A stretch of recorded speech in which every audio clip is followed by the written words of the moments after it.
Hi, everyone. I'm Christine Tulley, President and Executive Writing Coach at Spend, Publish, and Lead, and welcome to episode 139, September Energy.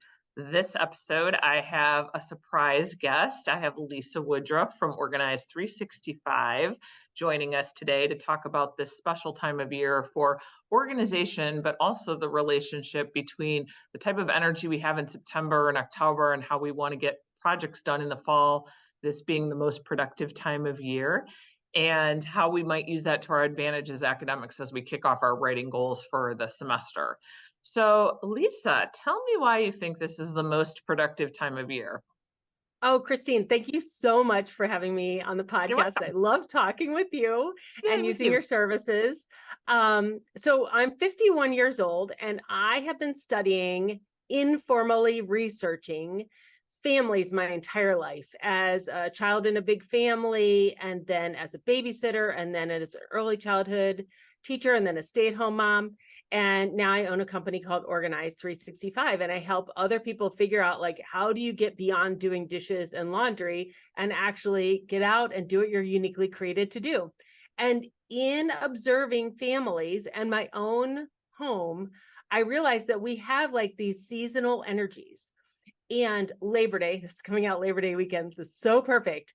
Like, you have so much pent up energy inside your body to run your race. Like, this will probably be the easiest start and first half of the next term that you're in for school because you're ready to go. Like, and it doesn't matter if you don't have children.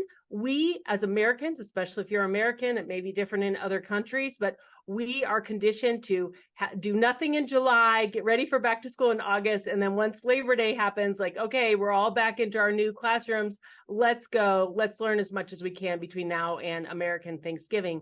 And so we're conditioned to run fast these next 10 weeks. And anything that you did to set yourself up for success until this weekend will really pay dividends forward. So if you're like, oh, shoot, I didn't prepare in August, I didn't know. First of all, this happens every September.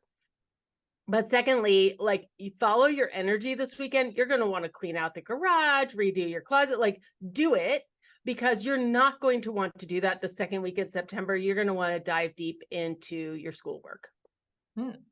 Yeah, and I know one of the things that we talk about with our clients and our clients, I know we have lots of kind of a different client pool, maybe Mm-hmm. than some other coaching companies, because we do have, of course, graduate students writing dissertations. We have faculty members in all stages of a career, but we also have faculty developers who have to do programming for their faculty. And I know one of the things that I was talking about with a group of faculty developers was how it is so much easier to get faculty and graduate students to come to things like a faculty writing group or a dissertation writing group in September and October and November. And then after Thanksgiving, they kind of lose them and they never get that Right. same level of participation. So I think you're onto something. I thought one thing we could talk about in terms of this is how you're planning to use this, because for those of you that may not know, if you're not listening to the Organized 365 podcast, which I am a subscriber and I listen to, but if you're not, Lisa is doing a PhD. And I thought, Lisa, maybe you could just say something about the PhD that you're working on. And then if you could say something about how you're really planning to use this time of year, the September energy and beyond, to get some of your own work done as an academic. Yes, and this is kind of going to be almost hindsight, or maybe 1 year in advance for some of you who haven't done this. I spend the last week in July at the beach, and I really reflect on what I've accomplished in the year and where we're going forward. So at this point, I started my PhD journey in a post-baccalaureate program in January because I have an early childhood education degree. I don't have a master's. Like, I'm not PhD candidate worthy. So I did a post-bac, and Not I learned yet. how to write in APA style. And wow, I just have learned so much in 2 terms. And we don't know at the time of this recording, but hopefully by the time you listen to this, I am actually enrolled as a PhD student this fall. Otherwise, I'll just be finishing up my post-baccalaureate program. So in the month of August, what I specifically did was reset my house for optimal success for really the next 9 months. Like, cleaned out every single space, went to Costco and filled 2 huge carts, and like just totally cleaned out my closet, got my uniform for what I'm going to wear for school and for work for the next 9 months, because Now that I've been in the post-baccalaureate program for a couple of terms, I now understand academia and the different kind of courses and different instructors and different expectations. I actually went and I downloaded every single syllabi for every single class I'm going to need to take. You're not going to be surprised, Christine. Every single class I need to take. Looked at every single instructor, what their requirements were. I'm actually proactively going to take a course that I would normally take towards the end of my PhD journey, because there's an in-person component. I'm in a virtual school, and the in-person session happens to be in my city in November. So then I look to see which classes would need that in-person component. So because I'm a grandmother, I'm a CEO, and also a full-time PhD student, I need to task stack as much as possible. So I'm putting that class now, so that I can get that in-person component done without travel and extra expense and time. And so I'm actually also going to try to take 16 credit hours this term and next term, which is why I have hired a coach. So be as organized as possible, because if I can shave a term or two off of this project, it will help my family and it will help my company as I can get back in and start doing the research, which is why we have me doing this whole degree. Mm-hmm. Yeah. So tell me about this, because I hear this from academics all the time. So they tend to fall into two camps once they come to us as clients. So some of them have been basically neglecting writing by doing things in the home. So they use the home as a space to procrastinate. Exactly. Like, I always have laundry, I always have dishes, or all those things like that. But then we have the whole other camp where there is, and this happens actually, which I was a little bit surprised about, happens equally between male clients and female clients, where people feel that they are neglecting their home while they're working on their academic studies. So, for example, we just got a client last week, and I had asked him, because I knew we were going to do this interview, if I could say something about this anecdote, but he was saying that he's trying to finish a manuscript on a book. He's working on a book in history. And he said that he gets so involved in a lot of these historical anecdotes and some of his primary source material, and like hours go by and days go by. And he said that he's starting to feel really guilty because he's now the guy on the block that has the lawn that's way too long and all the neighbors are complaining. Yes. And so, I think sometimes we associate that this is the problem just with women. And certainly, of course, women can cut the grass too. This could happen to anybody. But I think it does show that, if you're falling in one of these two camps, there's the camp that, totally neglects the home. And then there's the camp that is using the home not to do the writing. And I think you have a lot of strategies for a way forward. I wondered if you could say something about the productive home solution. I know that this is a kind of a signature program for you, but I wonder if you could say something just about that and how that would help with something like that for academics, because I bet a lot of academics are not even sure something like that is out there. Yes, I totally will. I have a couple things I want to say first, because I'm always about teaching versus selling.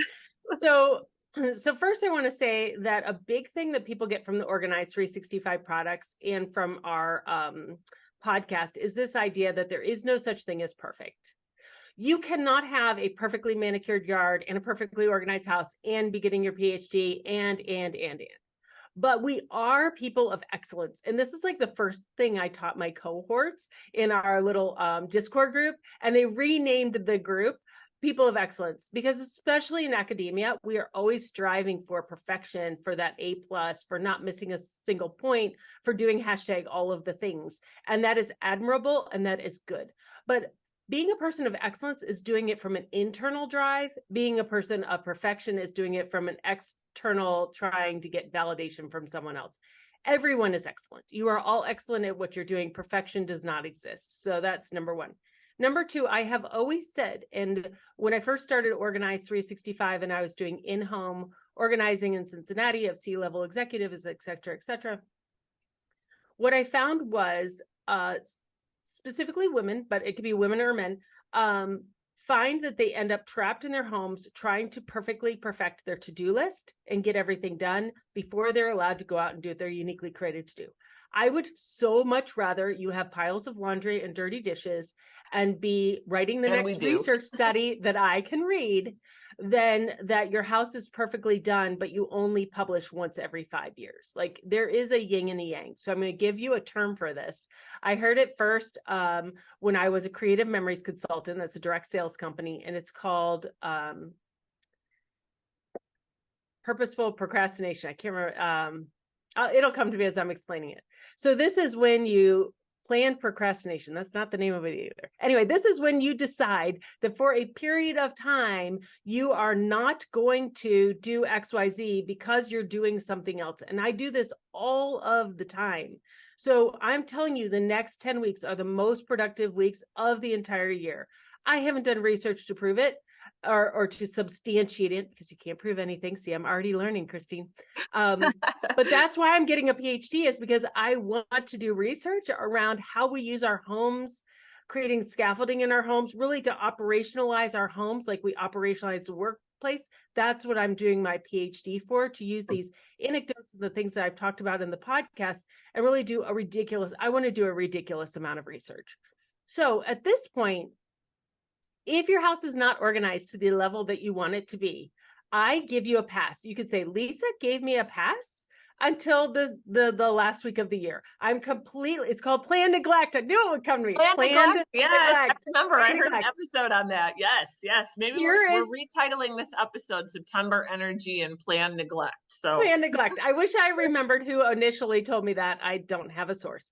So if I were to paint for you a picture of an organized 365 journey from now to the end of the year, I would not have you do the productive home solution. The productive home solution walks through organizing your house in 52 weeks a year. Of course, I would love for you to join us. We start next week. But you likely are already working on something that you have a burning desire to bring to the world. And if you could follow that energy for the next 10 weeks, you will make the most progress. So I want you to do your unique thing for the next 10 weeks and plan neglect everything else. Put all of your extra energy into this. Now, if you have a burst of energy or you're trying to problem solve something and you're stuck behind the computer, set the timer for 15 minutes and go declutter a space while you're thinking about your paper, and then come back and write again. Any decluttering you do will be beneficial. It doesn't matter. Any room, doesn't matter. Grab a black bag. You're doing great. Then we have a free thing called the Holiday Blitz that will be the first week in November. And it's a mini planning day. And I will help you plan your holidays the first week of November so that you can then jump right back into your academics and keep going. I would love for you to add a Sunday basket at some point in here. Now, you're going to keep doing your academics. You're going to have Thanksgiving in America. You're going to have whatever your December holidays of choice are. And then you're going to have a term break. Now, during that term break, if this worked for you and like, she may not have the research studies to back her up, that crazy little girl, but apparently she's on to something, then I want you to look into the productive home solution at that point and say, okay, this is going to be where I learn the skill of organizing, because that's what we teach at Organize 365. We teach you these cycles, these natural energies that you have, and we add on to those and keep you going forward. So 1, follow your energy and just say to your family, planned neglect. I am only doing my academics from now until the second week in November. First week in November, sign up for the free. We're going to do it as a mini planning day this year. It's going to be like 2 hours long, and you're going to plan your holidays all at one time. Like when you leave, you'll have like your holiday plan, hop back into academia. And then the last 6 weeks of the year, you're going to enjoy the holidays with your family, and you are naturally going to want to declutter everything at the end of the year. And let me help you do that then. All right, Lisa. Well, thanks for talking with us today. I appreciate the suggestions, as I'm sure many of our listeners do, and happy writing, everybody.